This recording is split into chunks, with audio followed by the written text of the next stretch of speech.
What's up, everybody? My name is Tam. Welcome to my YouTube channel. Make sure that you subscribe because if you do not, my channel is hard to find and you may never find it again. So let's be friends and join my channel because one of the things about me, I have the DSM-5 and it tells you every diagnosis, every mental diagnosis, right? So I can go by a list of traits and stuff like that. But my experience as a counselor and just as a human being, I've learned so much over the years that you're just not going to see in the DSM-5. And I think it's worth talking about. And I'm also interested in exploring some new areas because I don't think that complex Cptsd is in the DSM-5. It's pretty hot right now. So we need to figure it out. And I'm not going to lie, I'm figuring it out stages of development. But I want to figure this thing out. I just do. Here's the thing about me. Me. Just kidding. I can feel attracted to both Cptsd and BPD. I don't handle them equally well though. So let's say you're in the workplace and you have somebody with BPD or Cptsd. I will find myself subconsciously drawn to them. I don't know if part of it is because I've studied it for so long, but I can handle Cptsd better than I can BPD. And that's how I'm separating them in my mind right now. And disclaimer, I could be completely off.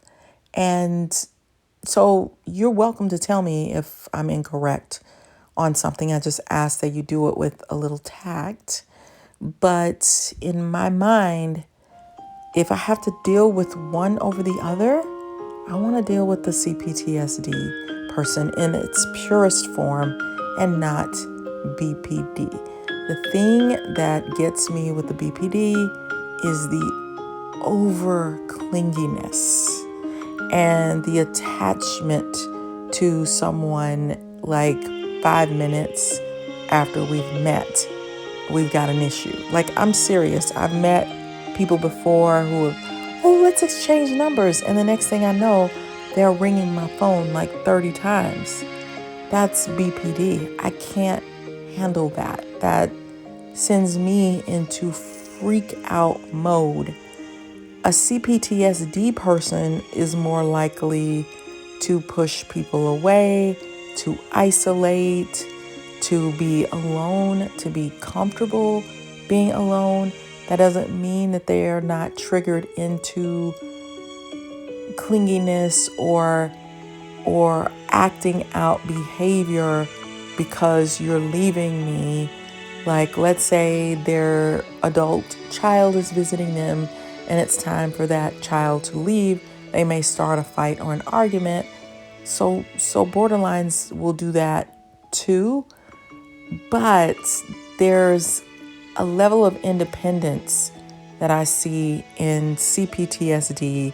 Like, both of them can be highly intelligent, creative, over the top, intellectuals, really smart, really great at certain areas of life that surpass just your regular, everyday, average Joe. You know, that's why a lot of famous people have BPD or complex Cptsd, and people want to attain that level of personality, even though BPD can struggle with their identity, but people can't reach that level of uniqueness. So that is a huge compliment that BPDs may not even totally recognize, but complex PTSD, to me, when you're looking at the purest form, they're more stable and in their presentation and their personality and who they are, how they want to do things, how they handle things. It doesn't mean they can't be difficult.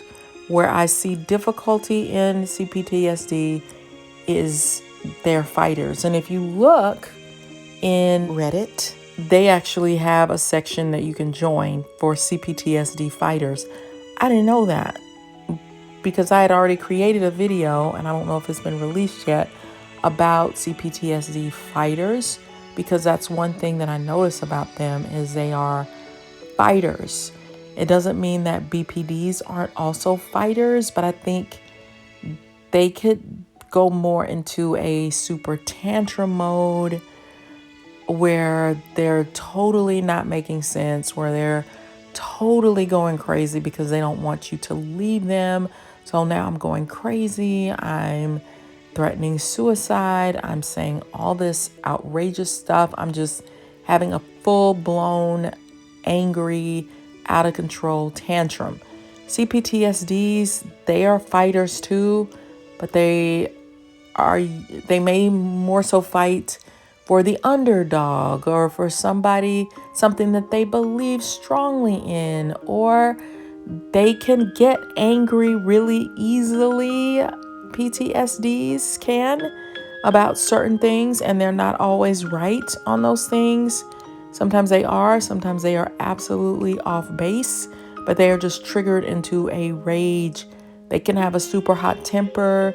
You kind of have to walk on eggshells with both people to keep from triggering them into rages.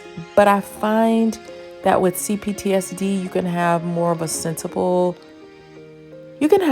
conversation with BPD, but in the back of their mind it feels like they're always trying to attach, to cling. You can definitely have some great conversations with BPDs too, but you're going to have to contend more with the, let me call you 50 times. We got to talk every day. I need to attach to you. If I haven't heard from you in one day, I'm freaking out. I'm going to do something outrageous. I might come up to your job. I might call your job. And it's like, those people don't know you. Why are you calling them?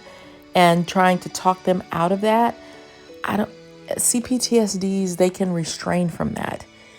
So who do I think it's more difficult to be? Definitely BPDs, although a CPTSD person might disagree. I think CPTSD is more self-aware, although they will have blind spots as well.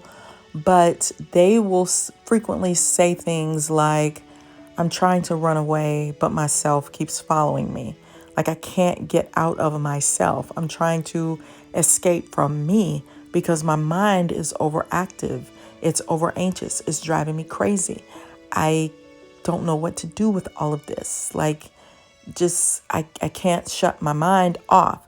So when you look at someone who has CPTSD, they're going to have arousal and reactivity symptoms like being easily startled, feeling tense or on guard or on the edge, having difficulty concentrating, having difficulty falling asleep or staying asleep, feeling irritable, and having angry or aggressive outbursts. And they could also engage in risky, reckless, or destructive behavior.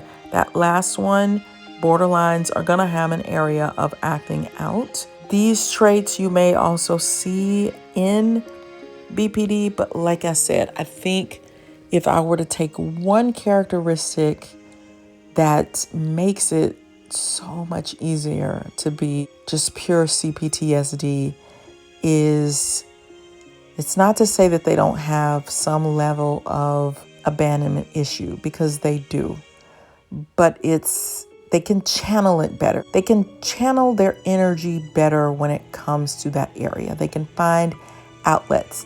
These are the people that can become very busy and find outlets and hobbies and things that they like doing. And I'm super creative and I'm well studied and I know I have all this knowledge and I can share it with you.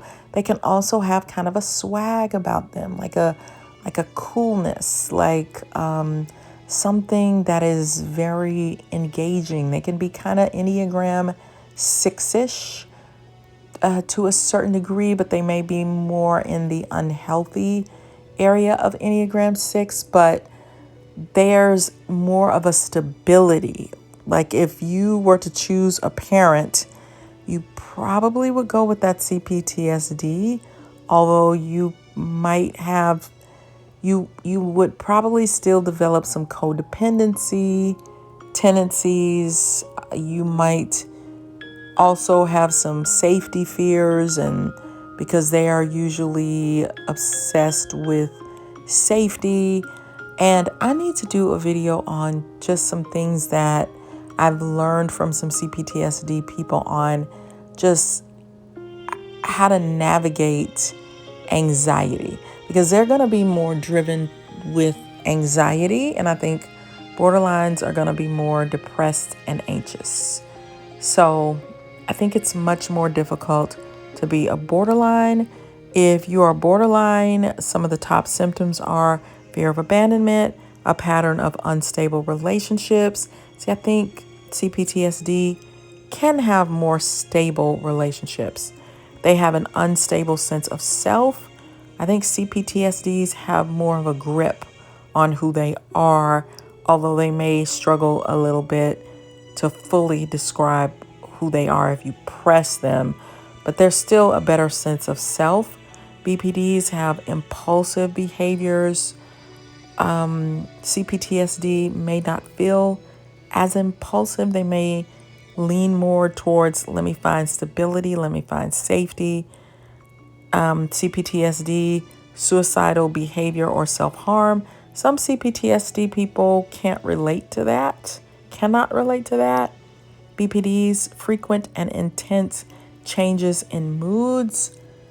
I would say that's a tough one a little bit, but I would say a BPD would be more roller coaster-ish with the intense and frequent moods. I've seen CPTSD with mood swings, and it can be difficult. You can have the need to walk on eggshells with them as two, to keep them from going off on you about something super trivial or small. But I think you're going to see more of a roller coaster of frequent and intense changes in moods and emotions with a borderline, just like they're going to change identities more often. Like now I'm docile, and now I'm aggressive, and now I'm this person, and now I'm the person with the blue hair. So BPDs also have a chronic feeling of emptiness. I do think CPTSD can grapple with that to some degree, but I think they can fill it up more and better, if that makes sense. So I don't think they have as chronic. I'm not saying that they can't have a feeling of emptiness, but I don't think it goes as deep. Although I know their internal life can be difficult. It can be difficult. And for them, it can kind of wear them out, like tire them out, having to deal with the level.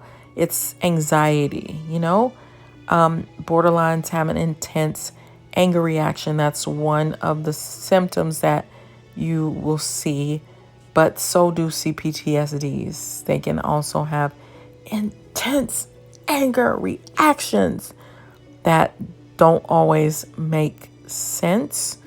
So, like I said, I think CPTSDs are a level up when it comes to being aware of what they're going through. I think a BPD could lose control easier, dissociate easier, act out in other reckless ways a lot more, be more lost, be more empty, fear abandonment. I think even though both can be difficult, it would be an easier life with a CPTSD than it would be a BPD. Because at least, I can't even imagine. So let me know your opinion. Do you think they are equally difficult? Or do you think one has a leg up over the other? If you're looking at it at its purest form, because of course we know that some people absolutely have both. So let me know in the comments what you want me to do videos on. Check out my book, The Workplace Narcissist, and also my book, Flip the Script on Love. Both are designed to help you. I'm always trying to figure this life out and understand people better. So I figured out what I could figure out about romance and love, and I put it in a book, and I hope it helps you. So check it out. It's by Tamara Hunter Zyon on Amazon. I'll put the link below. And make sure you like the video, and I'll see you on the next one, my friends. Thanks for watching. Bye.